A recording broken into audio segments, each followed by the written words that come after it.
بابا اشفاق احمد کہتے ہیں کہ میری بیوی بانو قدسیہ یونیورسٹی میں پڑھاتی تھیں۔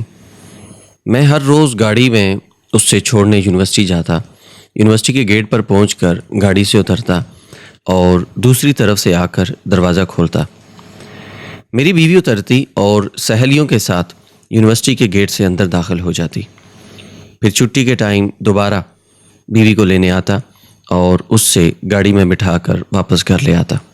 میری بیوی کی سہیلیاں روز یہ منظر دیکھتیں اور کہتیں کہ ان کے درمیان کتنی محبت اور چاہت ہے۔ وہ دعا کرتیں کہ اللہ تعالیٰ انہیں بھی ایسا ہی شعور دے۔ یہ پریکٹس ہر روز جاری رہتی۔